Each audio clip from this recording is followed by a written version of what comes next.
don't ask me why I'm wearing this shirt. I'm wearing it because I just wanted to wear it for the video. But today we're gonna be reacting.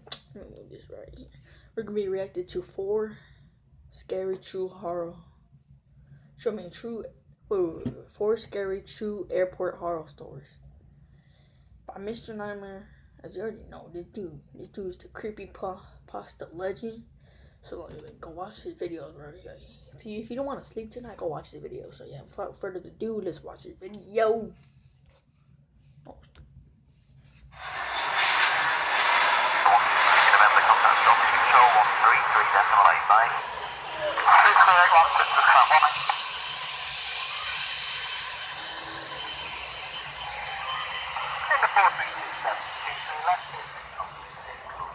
The summer of 2007, when I was 10 years old, the family and I had a trip to Disneyland planned.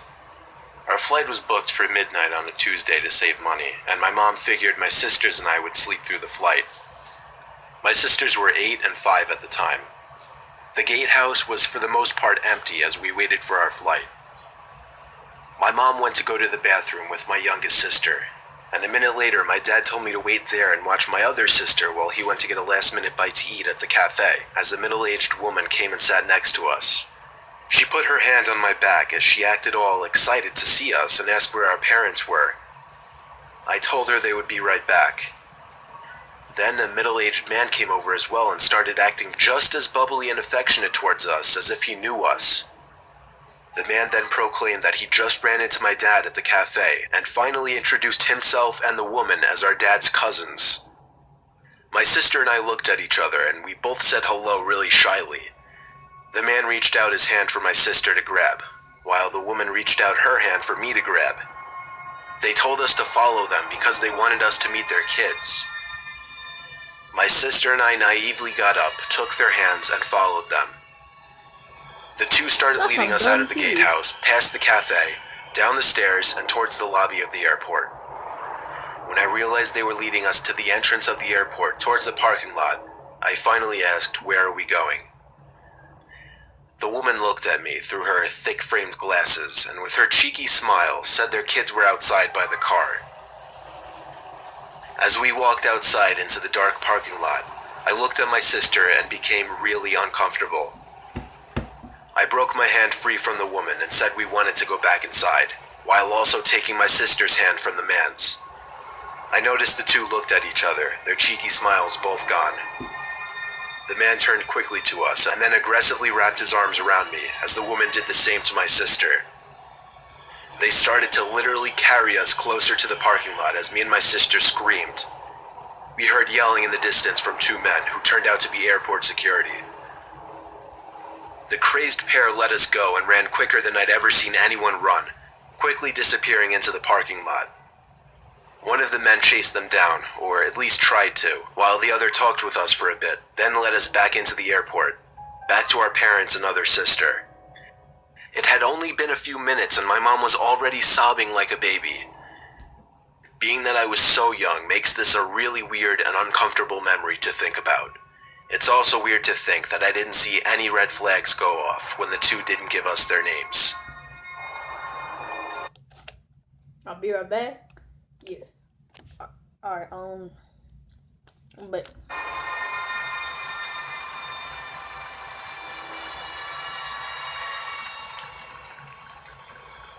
It was minutes before boarding my flight to North Carolina for a job interview the next day. It was on a stormy February night. Everyone was bundled up and keeping to themselves. I was sitting in the terminal room waiting for my flight to be called. It wasn't going to be a very busy flight because there weren't many people in the waiting area. Someone sat down 2 seats away from me, which wasn't too weird itself, but also was a bit annoying considering most of the seats were open. But it went from annoying to downright disturbing when I looked at him to see him weirdly staring at me. I looked away and pretended not to care, but I could tell he was still looking at me. Then he leaned over to me and whispered close to my ear that the 2 men sitting a row across from me were going on the same plane and were planning on kidnapping me once we landed in North Carolina. I didn't know what to say other than, "What?" The heavy man then got up and walked away. At the same time, my flight was called, and I nervously boarded the plane while paying attention to the two men. They sat down ahead of me, and as I walked past them approaching my seat, they both stared me down. At that moment, I started to wonder if that man's warning were true. A few hours later, we arrived to NC, and on my way out of the plane and leaving the airport, I cautiously looked around trying to spot the two men. When I was finally outside in the dark, cold parking lot, I spotted them. The two men were peering their heads at me from around a red minivan, and I guess when they saw me looking in their direction, they hid behind the van. I walked back inside of the airport, waited half an hour, called for a taxi, waited for it to pull up front, and rode to my hotel. So many questions. I don't know who that man was who warned me. I don't know how he knew of those other two men, and I have no idea what they were planning on doing to me, if they were actually looking to kidnap me.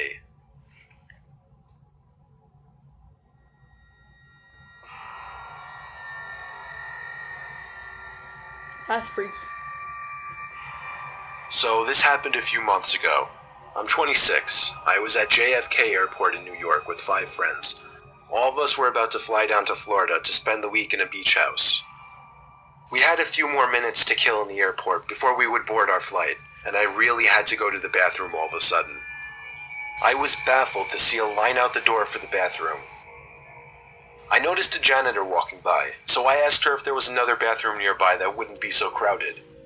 She laughed and told me she shouldn't really be telling people, but there was another bathroom past the door she was pointing at, down a narrow flight of stairs and to the left.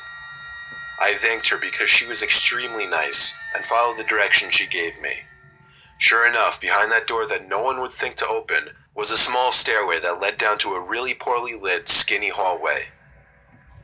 It was so narrow that if 2 people were to pass by each other, one person would have to stand against the wall to make room. I found the bathroom right away. The door was extremely heavy and hard to push.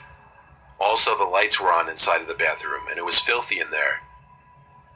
It was evident that nobody ever really came in there to clean.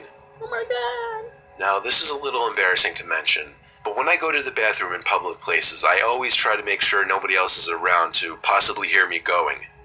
So after checking the stall to see that it was unoccupied, I went back into the hallway for a second to take a look down both directions.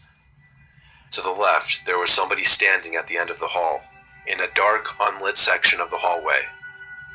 It was a disturbing sight to say the least. All I could do was awkwardly pull my head back into the bathroom and try to pretend we didn't see each other. I went into the stall and just stood there biting my fingers for a minute, dreading the thought of that door opening. And of course, it did. I saw the man's black shoes under the stall door as he walked to the stall next to mine. He shut the door, and then there was silence. No sound of the man unzipping his fly or sitting down, nothing. I realized I didn't really have to go anymore, and went to unlock the stall door. Bitch, run. That's when I looked up and saw the man's head peering over the stall, looking at me. I nearly had a heart attack as my screams bounced off the walls of the tiny bathroom. I ran back up those damn steps and out that door, and then casually walked back over to my friends. I was breathing heavily, but nobody seemed to notice. I didn't tell anyone just because it was embarrassing, and I didn't want my friends to make fun of me in any way. I know, I guess that seems stupid now. That's creepy. We went on to have our Florida vacation and all had a good time.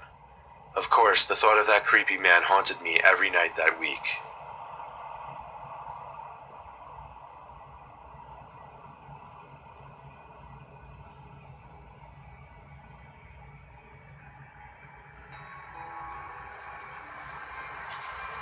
My wife recently took a trip to California with a few of her girlfriends.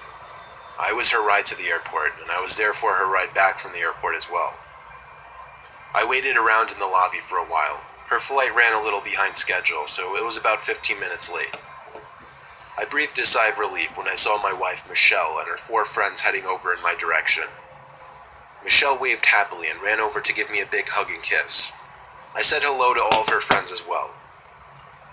Michelle suddenly started patting her pockets, and a concerned expression appeared on her face.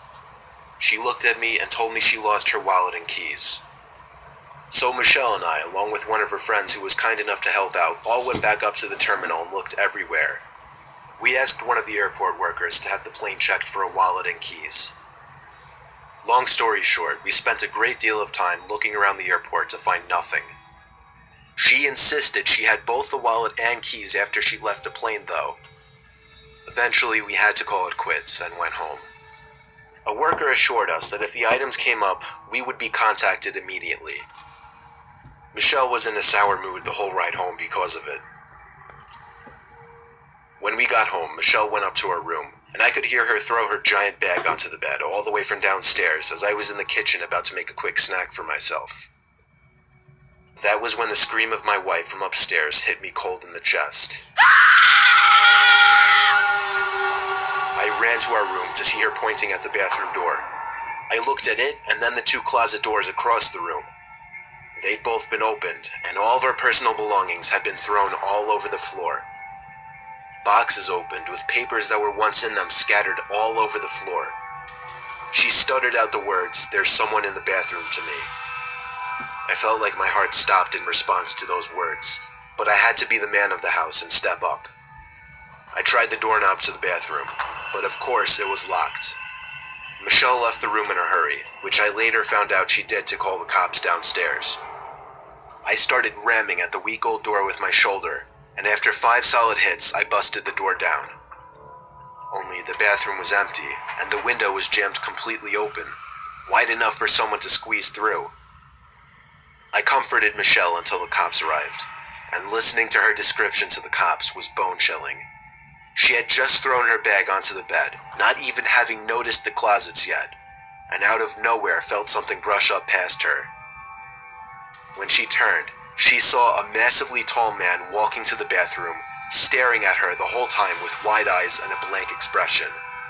She was only able to get a scream out after the man locked himself into the bathroom. It's safe to say he found my wife's keys and wallet and saw an easy opportunity to break into a house. We had our locks changed the next day and never saw the man again.